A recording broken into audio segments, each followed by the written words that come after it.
All righty. Welcome to session IC 73. This is Fit for Future by Simon Hall, who will be presenting today. Feel free throughout the session to put any questions that you have in the chat box, and we are going to kind of stop about 10 minutes early to address any questions that people have. I will also provide the CEU code at the end of the session, both verbally and in written form in the chat box. All right, I'm going to go ahead and turn it over to Simon. Can everybody hear me?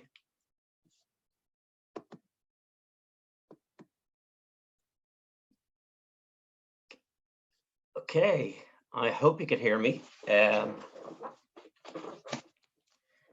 So what I'm going to present on today, I'm just going to fill you in a little bit about my organization, what we do, and then I'm going to take you through the last number of years right through to now and how our services have actually changed in the last couple of years as a result of COVID and other aspects of service.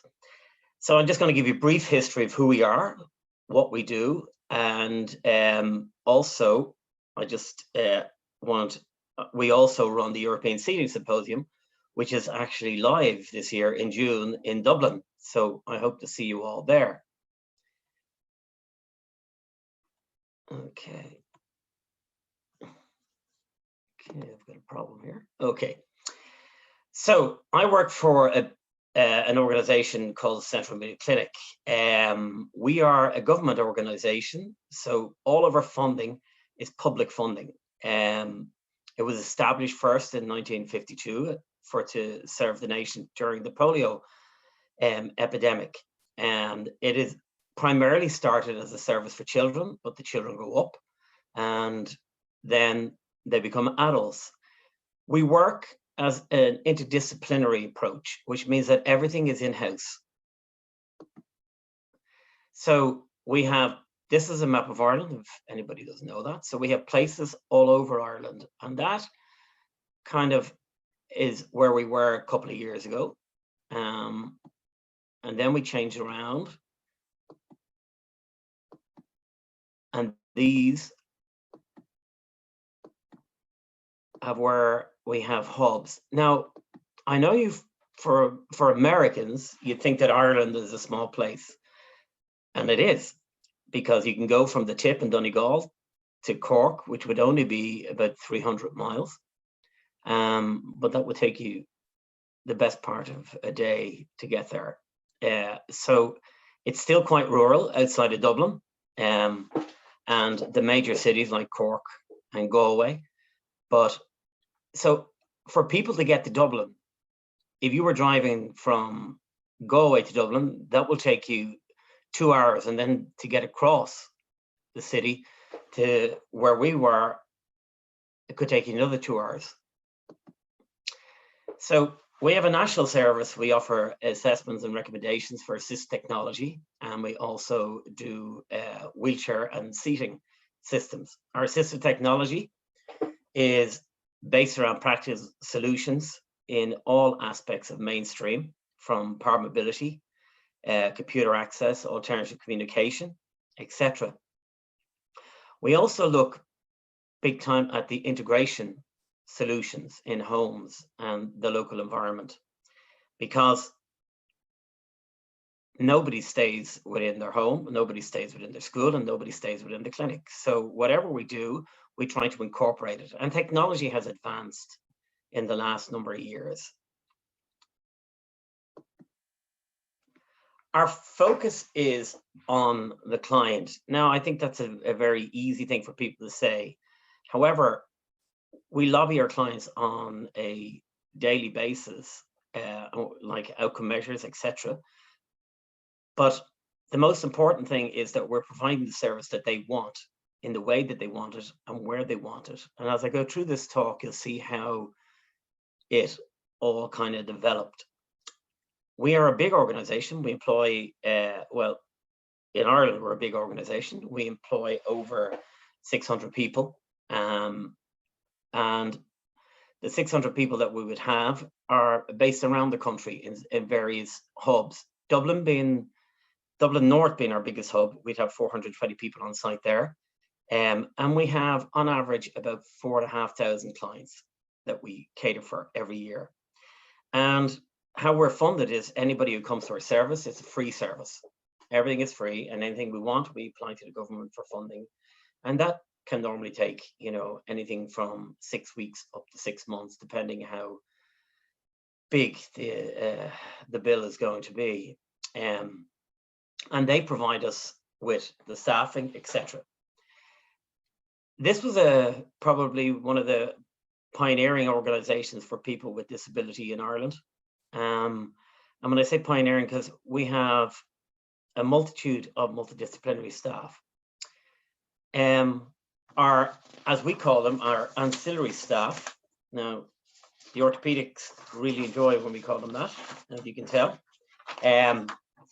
We end up in a situation that we have all different professions at hand within our clinical environment. So we have orthopedic surgeons, dietitians, neurologists, rehabilitation consultants. And the services that we offer from our team are night positioning, feeding. We've got a feeding team, and also pressure sore management and pain management. And that's just a number of services. However, when you come in, what would have happened is you would have got an opportunity to, whichever service you needed, you could tap in on the day. So if you're traveling 4 hours from Cork or Galway or anything, you don't want to be coming up, you know, 5 times, 6 times a year to see all the different disciplines. You want to see them all in one day.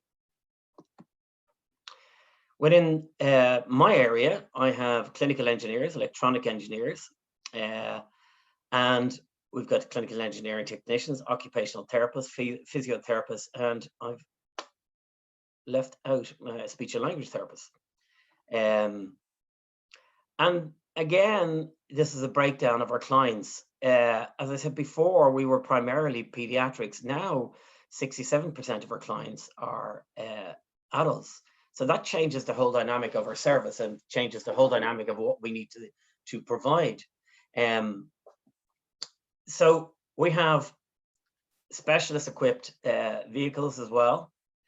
We had these vehicles at the beginning were just vans that you would throw stuff into. However, as I go through this, you'll see how things have developed in the last number of years at speed. As I said, it's a multidisciplinary team. Now, we're based, if anybody knows Ireland, we're based in Clontarf, which is on the north side of Dublin. We're based, these are permanent bases, which these are clinic bases employing in excess of 50 people. So, and on 2 of those bases, we have, on 3 of those bases, we have schools as well. And those schools would have over 100 children attending those schools. But there's still, to get from each one of those bases, you're still looking at 2.5 hours between bases. So in between, we try to send our clients to whichever the nearest base is. Our assistive technology, we try and deal primarily with mainstream technology. Years ago, when we started assistive technology, there was no real mainstream technology. But nowadays, all you have to do is go in for a meal, and you see children as young as 2 with all they want is their parents' phones rather than the meal. So it's important for us as a department that wherever we're providing, one, the person wants, it's aesthetically pleasing and it's functional. And we don't give them a big piece of equipment that'll just sit, gather dust in the corner. So this is just some of the stuff that we would have on a daily basis. I haven't put the iPhone or anything on there because there are so many different tablets that we use now that it becomes, it's like going into, well, in your place, a Walmart. This is just some of the technology that we use for eye gaze systems and scanning systems. And it's very popular. When we started with this system first, this would have cost around 27,000, I think, our first system. Now, that same system we can buy for 300 euros. Not the same system, a smaller system than that, which makes it easier. and we can set up everything from drive controls, etc. We also, as I said, we deal with specialized seating. Now, when I say specialized seating, we don't do wheelchair assessments.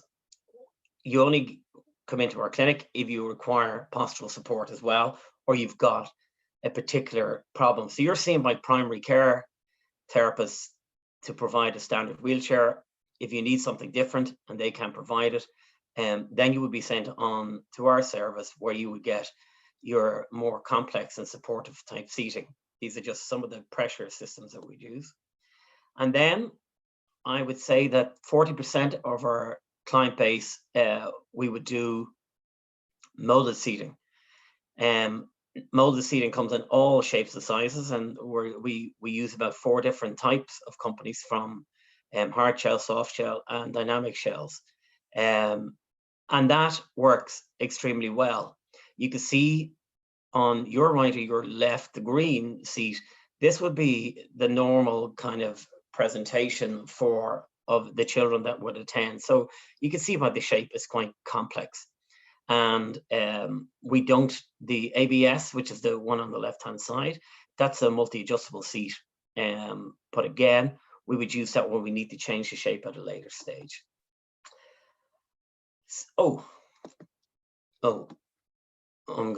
I need to go back.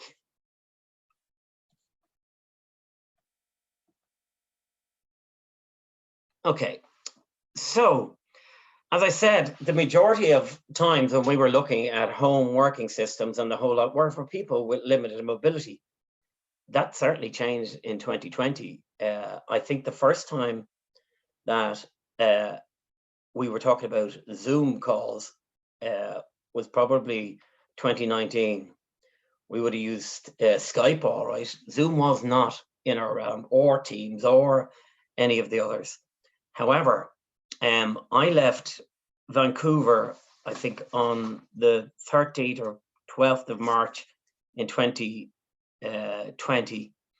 And I flew from Vancouver into Seattle, and I was getting on an Aer Lingus plane. And the one thing I was shocked about was they're always full, but this plane wasn't full. This plane was empty. And that afternoon, I had a conversation with Mark Schmaler about ESS, which was due to take place in Dublin in June of 2020. And he said to me, "What do you think about this COVID?" I said, 2 weeks, it'll be sorted. We'll know in the next 2 weeks. When I rented Seattle Airport, I realized there's something wrong, because Seattle is one of the bases where most of our tech companies from Ireland would travel from. So it's always full, but nobody was traveling. I think I got on the plane that night and there was about 100 people on a plane capable of taking 450 people.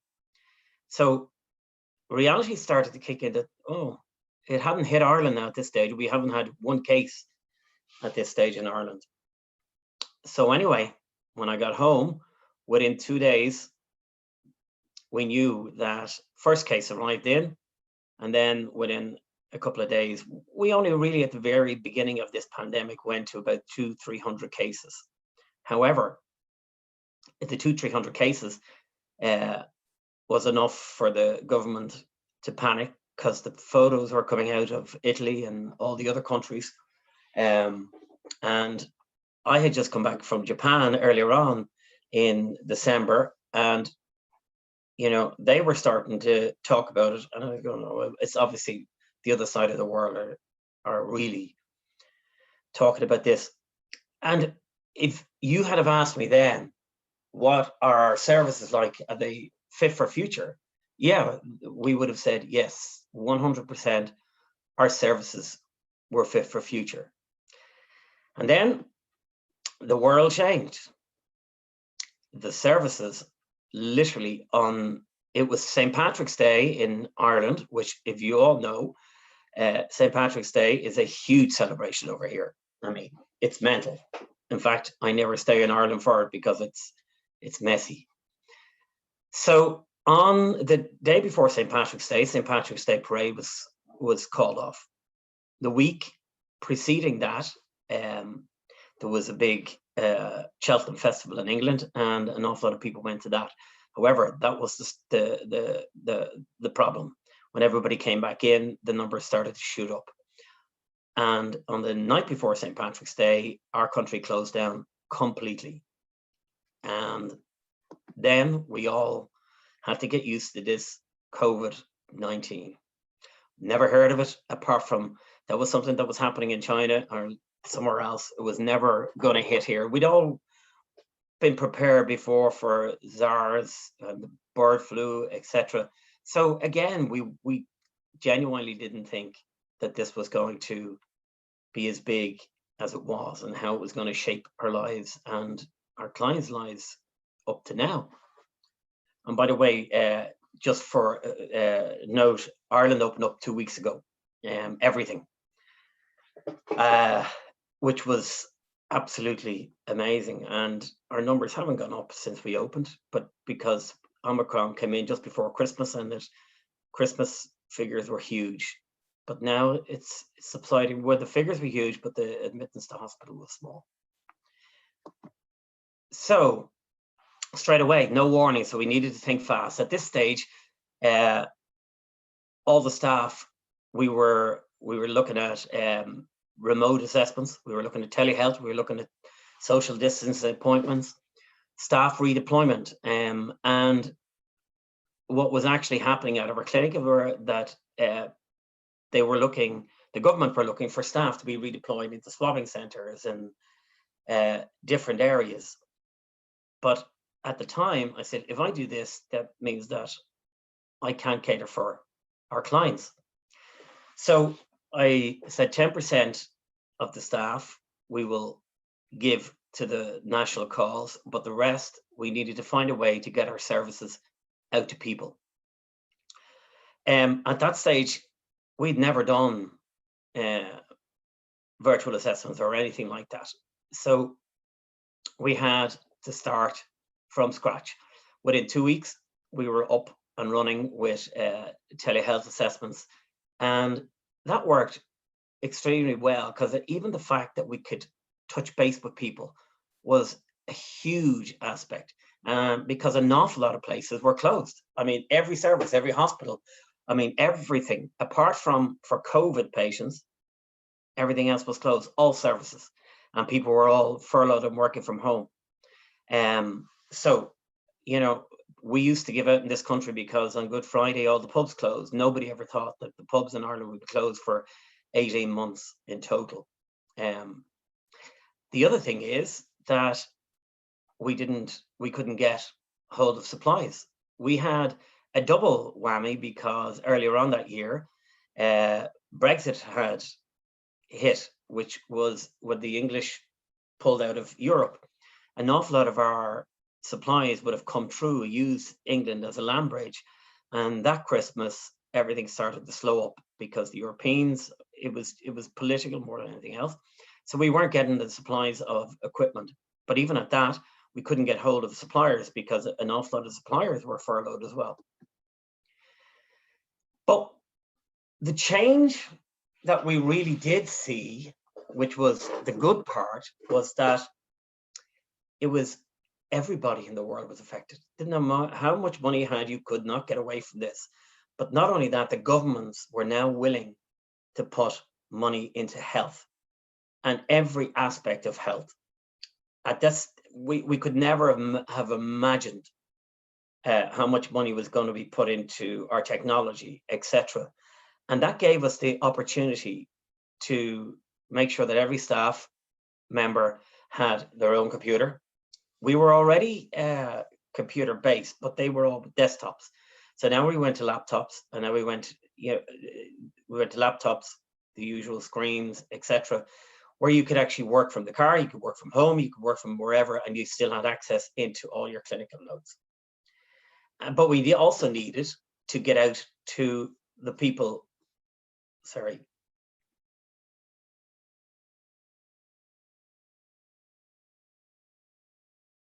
So we launched this within a week.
So that was our video that we put out to all of our clients to let them know, because at this stage, all services were closed. And we wanted them to know that we were there. Oh, I'm going the wrong way. So what it did do, it gave us the opportunity. Our clinic was closed, and we have on average about 30 different minibuses that would operate on a daily basis. So we actually took 4 or 5 of those buses initially and sent them out to different centers around. And what you can see here is one of the buses that we would have sent in, and that's completely equipped with all technology in the back. It's got on the other side, I've only got one picture up, but I should have showed you inside. It's capable of housing a couple of wheelchairs, but it has a workshop in the back of it. The windows you see there, they're not windows, they are just glass, because we know that if vans go around the place, people think that there's stuff in them and they get broken into. So they're false windows that you see there. And on the other side, there's an awning. So it means that our technical support can go out and they have all the equipment, whereas before they have to come back, or you have to go into one of our fixed workshops. So this really, taught us that, this actually works quite well. So we had social distancing appointments, etc.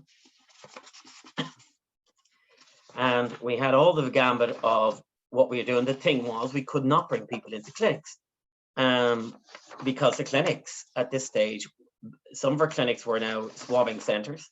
Some of our clinics were closed completely because we have we have schools and we have adult fraternity. So we needed to make sure that whatever we were doing it now in the community.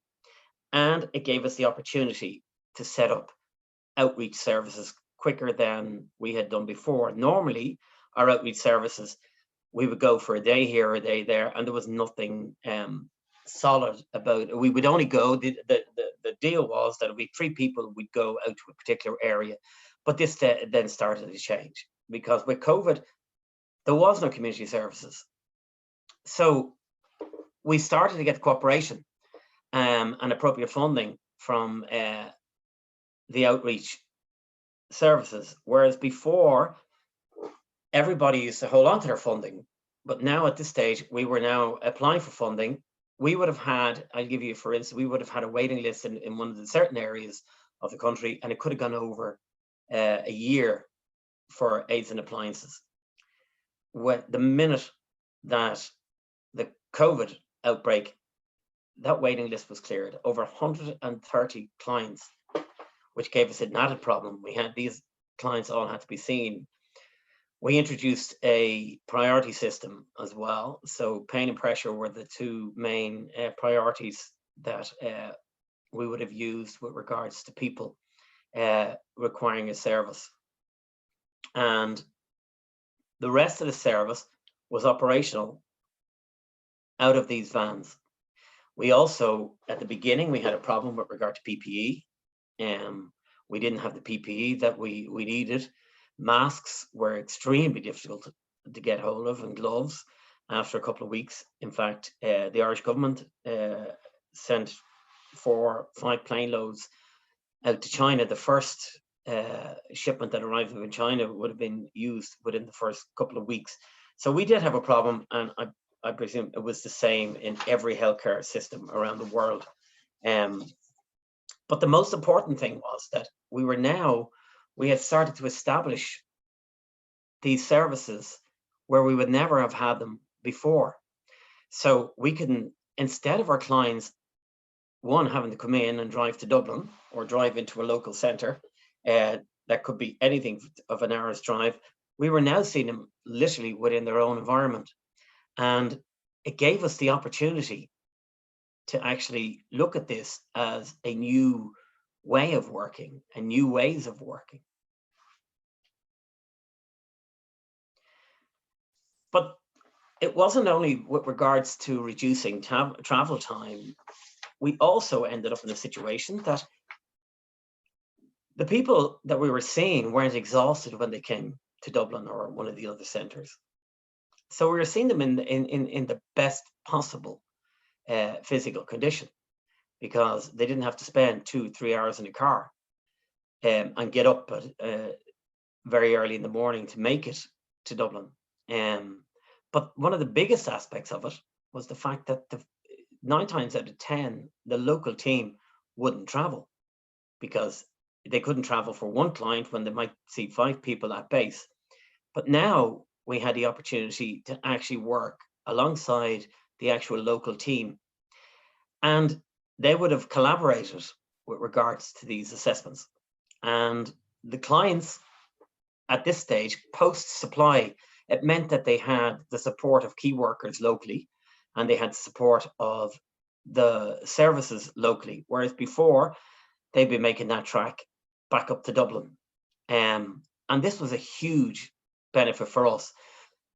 As a department, we also ended up in a situation where it was a learning aspect as well, because it meant that people and all the outreach services were now working alongside and shadowing our teams on the ground, and taking the knowledge, and where before they may have sent referrals into our service, they were now confident enough to go ahead and do some of the assessments themselves. But before I go on to that, what came out of that was we developed a 20 lecture introduction series for local services. We put that online last year, and that was attended. About 300 people a week would have come to that, and these 300 people would never have spent this amount of time. But now an awful lot of people were working from home, were working from their base, all on computers. So we had access to people that we would never had before, and the learning was diverse, and it gave them an opportunity to see what we were doing as well, rather than just hearing about it. But the key thing for us was the fact that we were getting the right equipment, the right resources, and what we did start to realize that in order to do this, we needed to have the proper policies and procedures, because now we take it a service that was primarily clinic based, and it's now no longer clinic based. But I had to protect the clients to make sure that every client got exactly what they would get if they came into clinics. And I also had to protect staff to make sure that wherever they were going, whether it was a social distance appointment, and we did appointments, we would supply CD systems, get the parents to position the child. Our staff could, at the very beginning of the pandemic, when we didn't have vaccines or we didn't have all of the protection that we needed, we would have seen them through screens. And so a therapist could be outside the window, the mother could be inside to be told how to position the child, and to make sure that we got those seating systems out. The other great part about it was because every time the clinical team went out, they had a tech team with them. But the tech team were no longer just going out with a couple of screwdrivers. They were going out with a fully equipped van.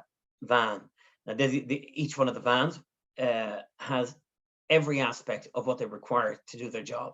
So depending on which tech, whether it's AT tech or whether it's seating tech, each van would be equipped with whatever it was required to be equipped with, and spare parts.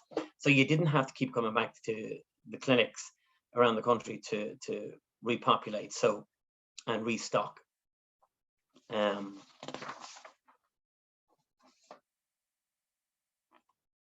So as I said, we have the aspects of our service were, we started off with the technical support vehicles. However, we also had a little bit more time on our hands, and not everybody could be out on the road. And we were obviously, remember, just seeing emergency cases at the time. So it gave us an opportunity to actually focus on projects. And as a result of COVID, it gave us that opportunity where, you know, each clinician was given an opportunity to pick an area that they would like to get involved in. So if you were on a team on the road, you might be on a team for 3 days a week, then you had 2 days on projects. So the projects that we chose at the time, we had, as I said, we just came back from Vancouver, and one of our team had picked up on the Go Baby Go, and it gave us an opportunity to really put a lot of time into this. We also run the European Seeding Symposium, so that wasn't going to happen. So we needed to go and do training elements. So the training elements and educational elements that we did were the knowledge series. This went out internationally as well. And again, like today, went out virtually. And that was extremely successful, as well as our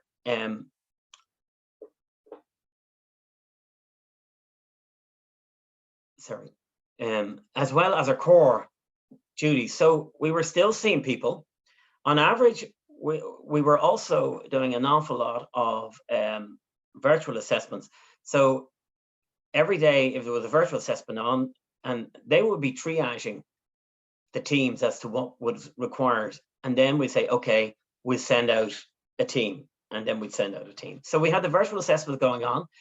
European Seeding Symposium, we postponed it until October in 2020, when we said it's all going to be over, so we're going to have this in October in 2020, thinking that once we get to summertime,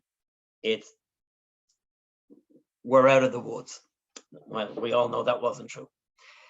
But the fantastic thing about this is the fact that we got time now to do the research that we would never have got. So we picked Go Baby Go, we picked wheelchair skills, and we picked Why Sit If You Could Stand. And then we got involved in our voice banking. We would see an awful lot of clients with ALS in the States. It's motor neuron over here. And we got heavily involved in these type of projects. And we would never have brought these over the line without having that time to actually press pause, recap, and actually use it as an opportunity to move forward. So everybody was given a project. And I separated the days of the week into your clinical time, your project time, and then your delivery time, which would have meant where you delivered on your outcomes of the project every week. And the other area that we looked at was educational technology, because one of the aspects that we did see at the beginning of COVID was the fact that schools were closed, and the majority of people, particularly attending our schools, didn't have that technology. So it gave us an opportunity to look at what the voids were, and if this happens or continues to go on, how we can actually fill those voids. So Go Baby Go, and you're probably all very familiar with it. We had started it before COVID, and it was taken off, but just in advance of COVID, we applied for a grant to supply something like, I think it was 20 to 30 cars a year with training. And this was really just COVID gave us an opportunity to actually focus in on the aspects of what we were going to do with this service when we could open up again. But this is a video of the first couple of weeks and the positives attached to COVID. This child had a Go Baby Go car. All the roads were empty. So this child actually got an opportunity to take the Go Baby Go car and actually drive it on the road. And the parents came back, and it was amazing to actually see a system that we had supplied been used on a roadway. Now, you couldn't do it now because we're back open again, but it was one of the small positives and one of the small things that gave us a bit of hope that there was light at the end of the tunnel. As I said, the wheelchair skills, it gave us an opportunity then at that stage to develop teams around the country, to develop training, to do all the different aspects with regards to wheelchair skills, what we were doing was preparing for when we had an opportunity to reopen. So we shut down completely in March. Our services were shut down apart from emergency cases, but in August of that year, we started to reopen our services. And when we started to reopen our services, I had a bank of these projects that I could go looking for funding. And I also had the guts of everybody trained, because we delivered the training as part of your non-clinical outreach days. So this is the sit to stand. Now, you probably go, oh, yeah, we use these on a regular basis and the whole lot. These sit to stand wheelchairs are not huge in Ireland. And the reason why they're not huge in Ireland, because they are so expensive and the funding for them is limited. So it takes an awful lot of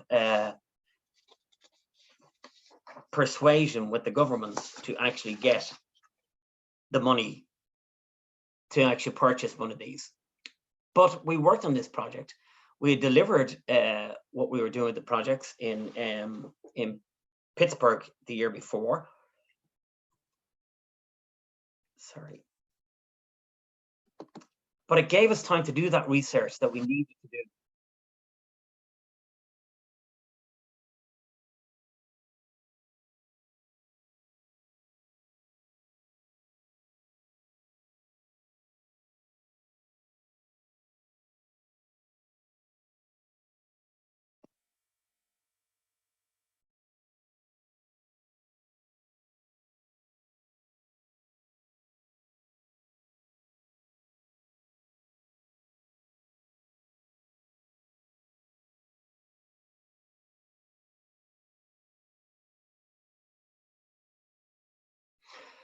Anyway, as a result of having the time to spend on this project, we then applied for some funding, and just this week we got a grant of $250,000 to set up our first sit to stand clinics around the country, and to buy assessment stock, etc., and to take on staffing. And that'll be a rolling funding. So we're looking forward to seeing the establishment of these clinics quicker than we had envisaged. Again, this is down to the fact that we had time as clinicians to actually work on the actual theory, practice behind all of these systems.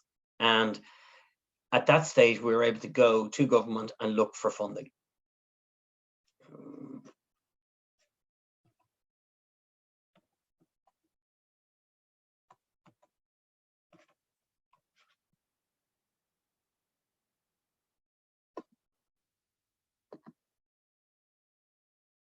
Sorry about this technical hitch. As I said, we're a national specialist service. So at that stage, I suppose about September of last year, I turned the service upside down. We went from having these big monoliths of clinics to going, you don't need to have offices. You don't need to have desks. You can work from your computer. You have your tech support vehicle. You drive to the different clinics that we set up around the country. And remember now, we went from 4 clinics around the country to nearly 20 hubs within the space of 2 years. And they're all based in the hotspot areas there. We don't cover Northern Ireland. That's covered by the NHS. So looking at this, I said, we really needed to make sure that everything was fit for future. That everything that I've been working on as a manager and as a clinician for years has kind of been turned upside down. So we needed to start looking at it, but I didn't want to look at this myself. It's very easy for, Simon to make all the decisions. It was, but that's what was actually happening, was the fact that everybody, we wouldn't have got through COVID without the amazing staff that I have working with me. And it was time to make sure that we were doing things 100% right moving forward. So I developed this system called Fit for Future. So basically it was to make sure that we were sustainable into the future, and that every aspect of our service was sustainable into the future. Because if it wasn't, it would just be one of these other ideas that came along and left. But when COVID, as I said, COVID will come and go like everything else. At some stage, we'll probably we'll stop thinking about it and talking about it. But we've hit on a system that's actually working, but we needed to change how we operated to make sure that the system was working properly. So it gave us that opportunity to change, and it gave us the opportunity to say, what do we need to change? But we needed to create that sustainable aspect of the service. But the staff were at the center of this to drive the client's goals and to improve and develop our own service. In the context of COVID, that was one aspect, but it's to make it more accessible. And COVID, I'm not trying to, big up COVID, but it gave us that break. It gave us that pause where we could recap.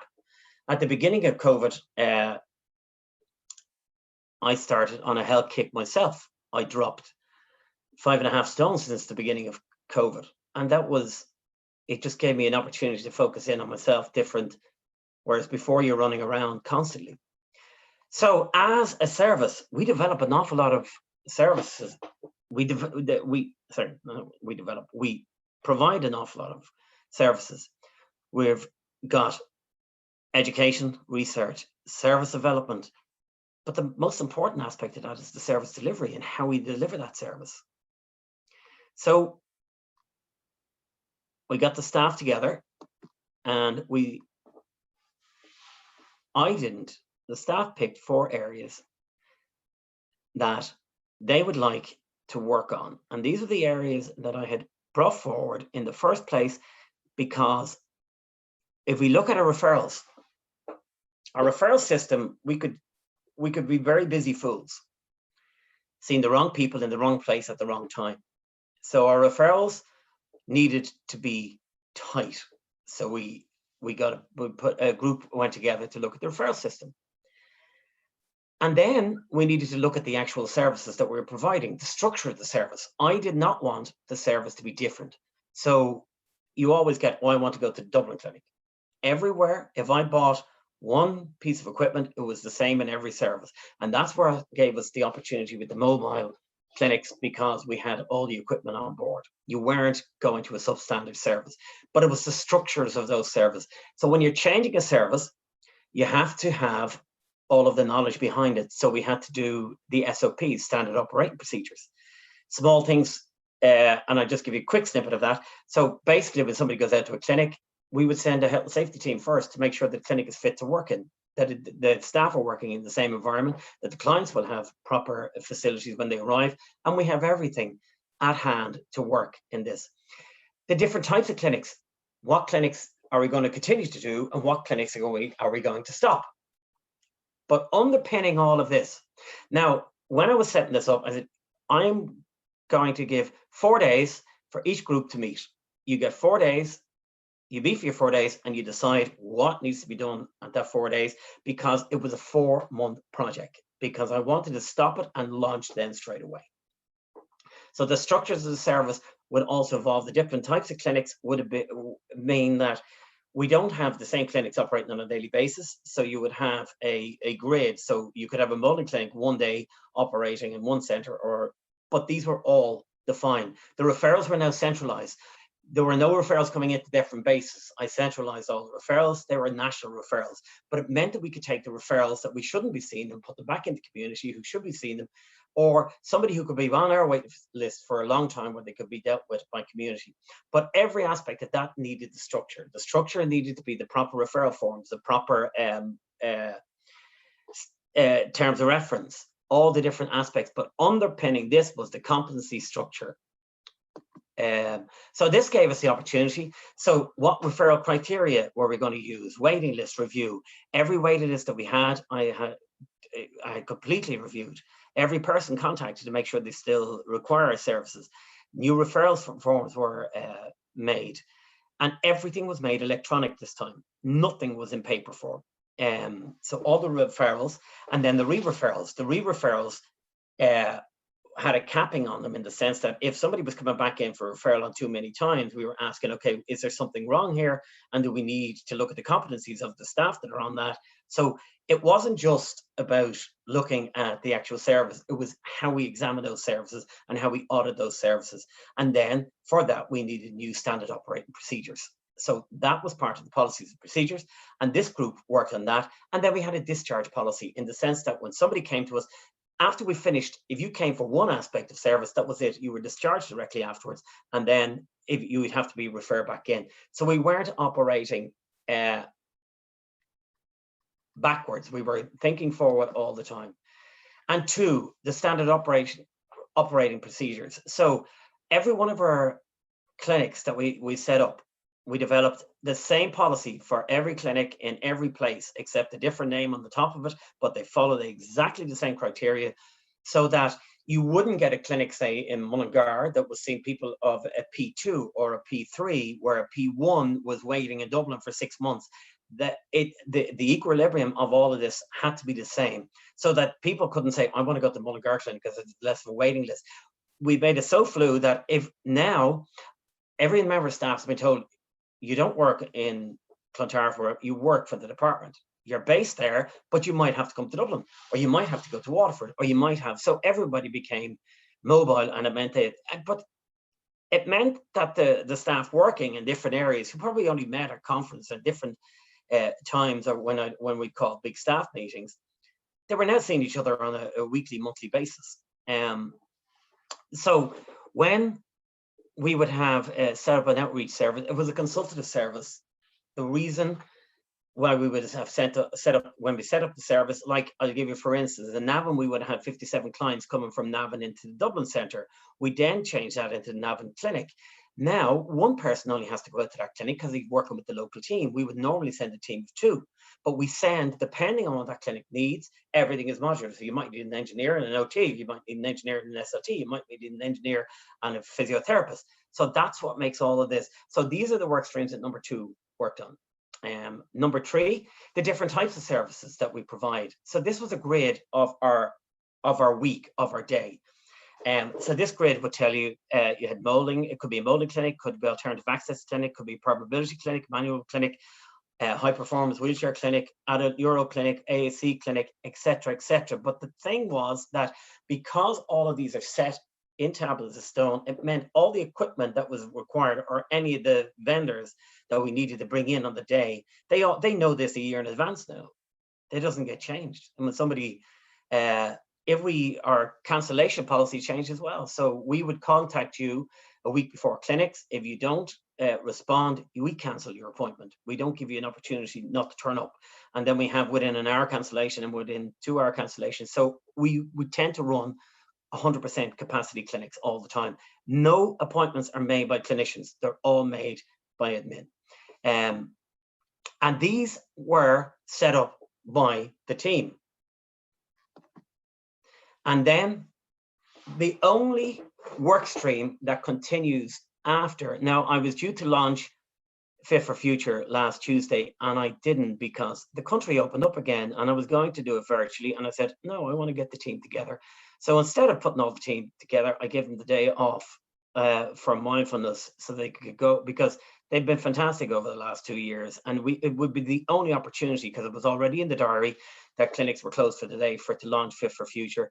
So the bottom line of it is, we have a big staff meeting due next month. I'm going to launch it face to face, because we can all meet now face to face. Anyway, the most important stream is the competency structure. Now, these competency structures, as everybody knows, the reason why you're attending ISS or ESS is to build a set of different competencies and to look at what best practice is around the world. The most important thing is the staff's capabilities. Like, not everybody's the same, and some people are better with children than they are adults. Not everybody is as technically minded as another, so we have to make sure. So I changed all of our employment as well. So we end up in a situation that now we have the right staff, and then we look at the capabilities of the service. What can we do within the service? Do we need to upskill the service? So where we would have had a very big clinic in Dublin, in Clontarf, we're changing that around. We're building a new centre on the main tributary roads into Dublin that we will use for training, development. But everybody is now really hot desking. All clinics meetings and everything are done from home, and they will continue from home. And the reason why they continue from home, because personally, I think that people, they can apply themselves better, at their paperwork, sitting in their own environment and do it when they need to do it. But our paperwork wait list has gone down since we started working from home, because people have more time. They're not being distracted within the clinic. And then we looked at the organizational capabilities. How can the organization pay for this? And we were supported big time with regards to any of the equipment that I needed to buy, particularly for computers, etc., etc. And then the training requirement. So the training requirements mean that from induction, from the minute somebody comes in to work within the area, they have a 6-month induction where they have to hit different marks. But, an awful lot of the time with these, we're doing them anyway, but they weren't structured within the different boundaries that we have. And then one of the biggest aspects was the clinical supervision. Now, we have clinics meetings every week where we go through the week of 3 weeks ahead of what clients are coming in. So you get an opportunity to say what you need with clients coming in, and then you get an opportunity to talk about the clients that came in that week.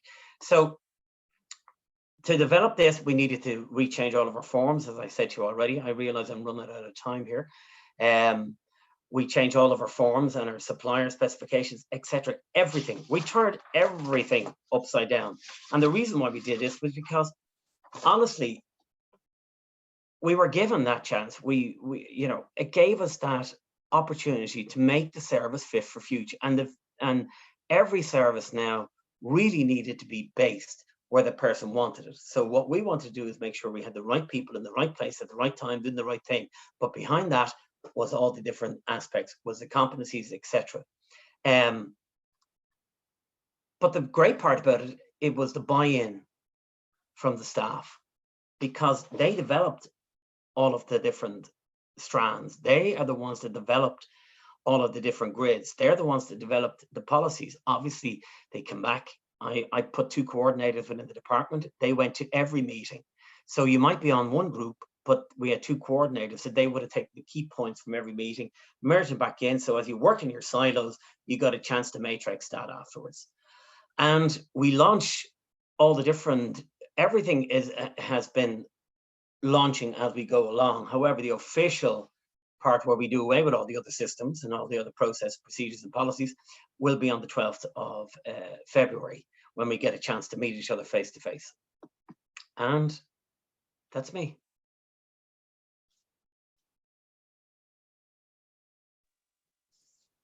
Thank you so much, Simon. We had just one question. CJ asked if you have any prosthetists or orthotists on your team. Yeah, we do. We have, they're not on my team, they're part of the service. So we have there's about 8 throughout the country that we can use.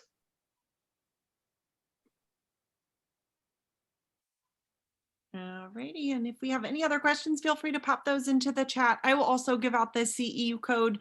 I have entered it into the chat, and it is TLD6X2. We can stay here for a few minutes if anybody has any other questions. Otherwise, thank you very much, Simon. No problem, and best of luck. I see Mark there. Mm-hmm.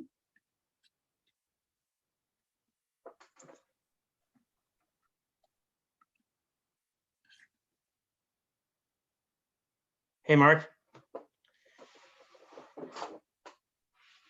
Sure. I don't know. Unmute. There we go.